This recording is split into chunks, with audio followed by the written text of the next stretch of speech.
Okay, so when it comes to amps and guitars, I don't necessarily think there's always a better or a worse, certainly within similar price categories as well. I find it's more to do with what's the right tool for the job. Now, in this case today, these are my two favorite amps. I'm not saying they're better than any other amps. I mean, I play with two rock amps as well, but these two amps give me something that those two rock amps don't, and something that a lot of other amps I've tried don't, and that is massive dynamic range and control and clarity and punch and just something that inspires me to play. Now, for everyone, that's different. But today in this video, I want to compare the Matchless HC30 to the Rift Aynsley Lister amp.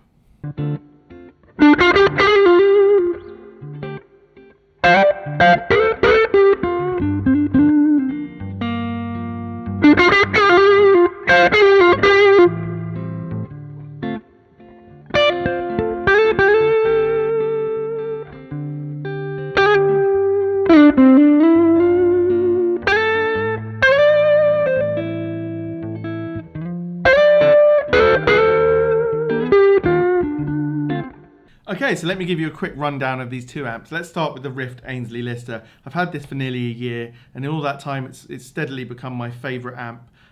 It's one which I don't need pedals to use. I just think it has everything in there that I personally want. Now, what is it? Well, this is a 2EL34 output amp. It's based on Aynsley's favourite Marshall amp with Reverb. But then tweaked and honed over 5 years of back and forth between Rift, which is a very small 1 or 2 man band, custom amp maker in the UK, and Aynsley Lister is a professional touring artist.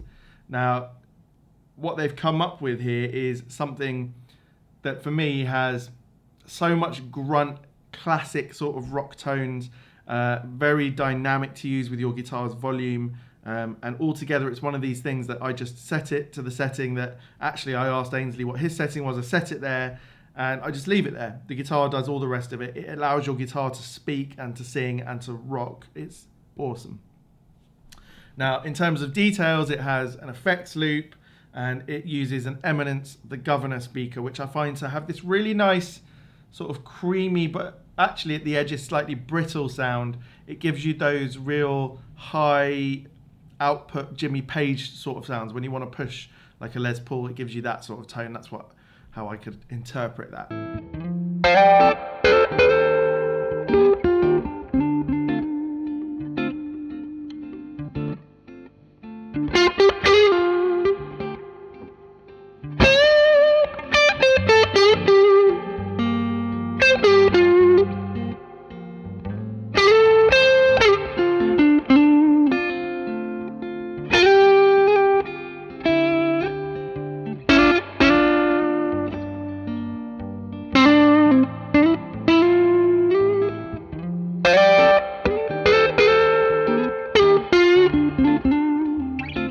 So the Matchless HC30 has become a classic in the boutique amp world. Obviously, Matchless were one of the first boutique amp companies back in the late 80s. Now, this is a 4EL84 amp. And what's interesting I find about this one is it's a 2-channel amp. And the first channel has 312 AX7s and an interactive bass and treble controls. It's nice. It feels like quite a normal sort of amp channel, and I've enjoyed it. But once you kick on to the second channel, which is the EF86 channel, it feels special. Now, I won't go into all the exact sort of terminology behind all of these things, but safe to say that this EF86 channel on the Matchless is one of the warmest, sweetest, most harmonically rich amp channels that I've ever played. Probably the most, actually. And I've sort of become addicted to it over these last few weeks. Now, when I received the amp, unfortunately, the reverb wasn't working. And it's not necessarily a common thing on a Matchless amp to have reverb.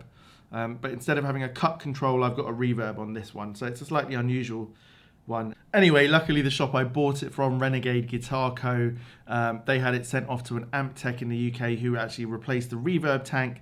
And I think probably tuned up the whole thing because it came back sounding fantastic. So what we're going to do today, we want to, the cabinet I'm using is the 2x12 the 2x12 here, what Matchless are quite known for is having two different speakers. So in this case, I have a G12 H30 and a Greenback 25. So I've actually mic'd one mic on each so that we get in, hopefully, that full sort of sound. Yeah, what we want to do today is sort of figure out what the best clean tones, sort of mid edge of breakup sound is, and then get these guitars or the amps squealing a little bit. And I'll change guitars for each section. So probably use a Strat for the clean, something else for the edge of breakup, and we'll see what I get to by the end of the video. But anyway, I hope you enjoy this. Yeah, let's go back and forth between these and see what we think.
So I love playing both of these amps in that sort of cleaner setting with the sort of channel volumes down a little bit and the master volume up a bit more. They both bloom, they have decent full bottom ends, and they have like a full spectrum of sound running all the way through. So unlike, say, a Blackface Fender amp, which has that scoop and that very specific sound, you know, think of a Super Reverb or something like that, these don't really have a dip too much in the middle. On the Rift amp, you can actually control the mids, and you could make it sound a lot more scooped. I've got everything sort of flat along the board. The other great thing about these, they're so dynamic, is you can easily set them with a little bit of extra, push and gain, and use your guitar volume, which makes it really, really versatile. So as you roll back, you don't lose much presence or warmth, unlike with quite a lot of other amps. I mean, when I play a 2-rock amp, classic Reverb, Bloomfield Drive, they're really revealing when you play, because there's not a lot of carryover between notes, it feels like. Whereas with these, there's quite a lot more sustain, and sort of the notes bloom a lot more. That's just, for me, that's the main feeling that I get when I play them. As to which one I enjoyed more in that setting, equal. I mean, it would really just be dependent on the tune that I'm trying to record or trying to play. If I had to give an edge, possibly the Matchless. There's something in that, the way it plays. There's a little bit more sustain, but both are equally big in the room, massive. The reverb on the Rift amp is better, in my opinion, than the one in the Matchless. And it's nice to have the reverb in the Matchless, and I prefer having it in there than using a pedal. But it's by far not the best reverb in an amp that I've played. But it's good. It's okay. It interacts a lot with the channel volume, so you really need to turn it down as you go up. And it sort of feels a little bit in your way sometimes. Whereas with the Rift, it's the most perfect reverb I've ever played. Okay. Yeah. All I can say is, as clean amps, if you only play clean, you'd still love either of these amps. They offer enough in that part of their spectrum. Both amps have incredible headroom. I mean, I'm not using anywhere near the potential volume of these amps. They are huge sounding amps, and I'm playing well over 100 decibels here, even on a clean sound. But, the volume could go so much higher and still stay clean. Going in the other direction, although I've not recorded a clip for you, the Matchless's master volume is not as good as the Rift one.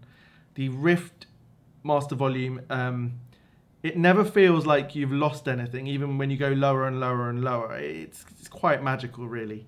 The Matchless one, once you get below a certain point, you lose a lot of the body and the feeling and the sort of inspiration there, and it gets a little bit, quite a lot sizzly. I don't know the right word, buzzy. Doesn't feel like it's all there. So I would say the Matchless is not an amp that you're going to use at very low volumes at home, because it just doesn't feel great. It would be a complete waste of money. The Rift Aynsley Lister has a much better master volume in terms of the low end.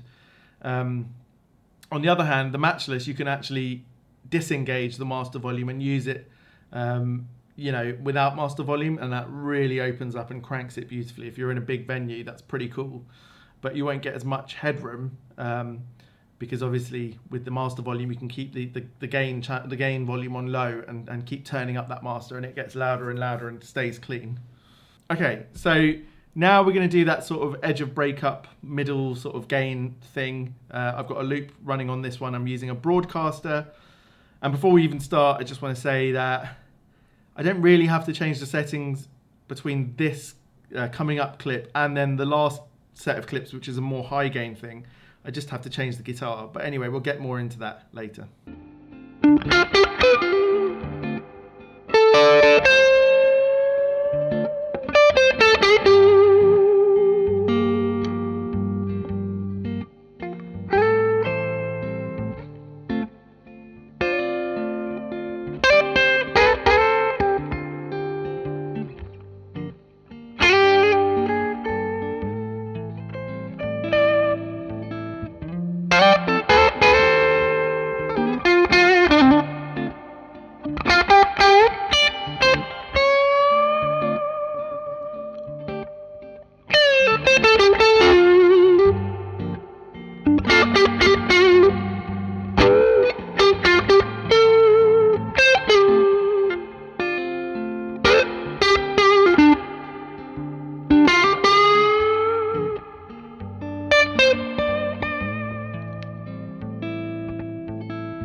Okay, so I played reasonably similar things there, but I let the amp take me off in its own direction.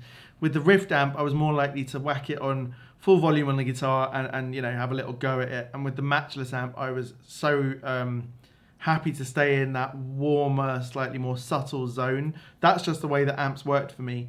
And in this case, I really enjoyed playing the Matchless just that tiny bit more. Something so dynamic about it, the way that you can use your fingers, the pick, the guitar volume all together and get everything you need. It's the first time I've ever played the Rift amp and been just the tiniest bit disappointed, because I did it after the Matchless one and I'd got into a zone with the Matchless and just absolutely loved it. There was something about the way that under your fingers you just felt the notes just doing whatever you wanted to with them. So I can only imagine what, you know, like a real pro player playing on a Matchless, you know, the possibilities are really endless. But the Rift is no slouch in that department. It's got a little bit more grunt and oomph than the Matchless when you want it, because it's possibly even got a more it's possibly got even better roll off with your guitar volume, and therefore you can set it pretty hot and roll back even further and use it. So in that sense, it's great. But I mean, in that particular setting with that track, maybe the Rift's sort of martially grind, you know, didn't quite suit it right at the very end when I hit it a bit more.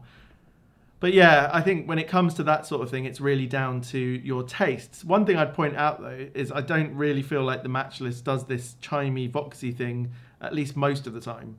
It's much bigger sounding than that. It doesn't have, I owned a Vox amp before, and there's no jangle and chime in this Matchless really, unless you set it really low and particularly set the EQ to sound like that.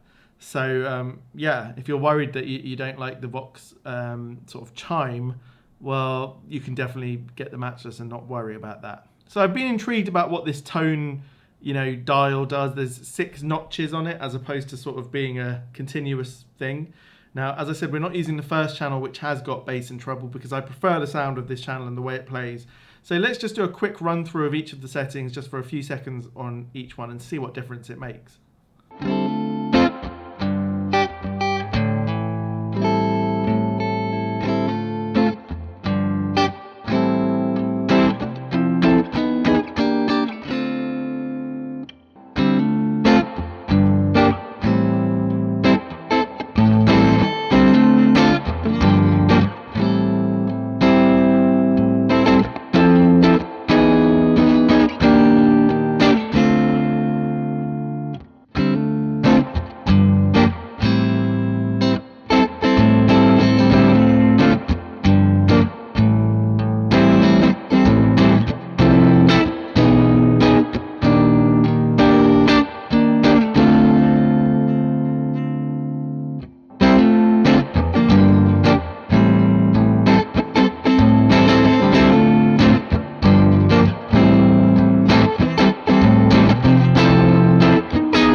Okay, so it's reasonably subtle, but what I can feel is on the first setting, it was at its most chimey, jangly.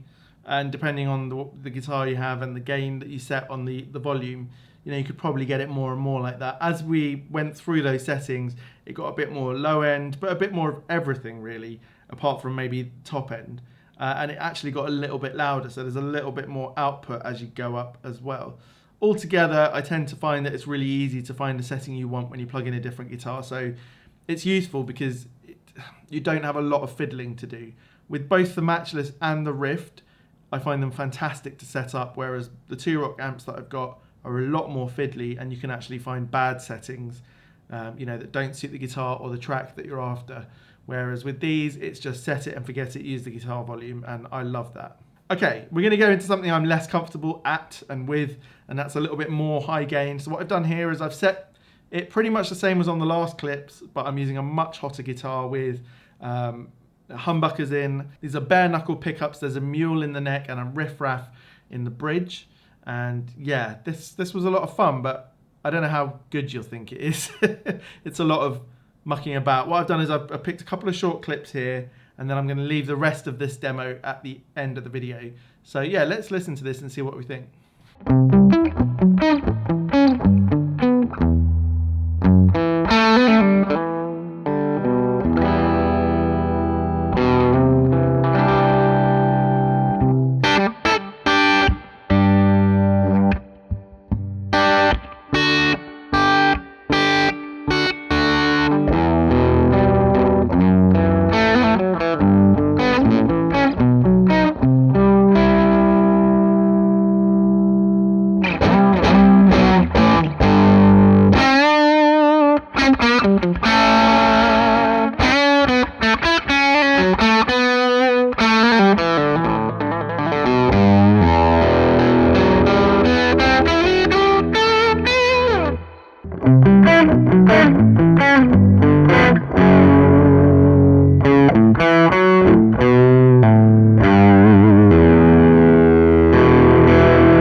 Well, that was a lot of fun for me. That guitar is pretty hot actually, and the amps both rose to the occasion, I thought.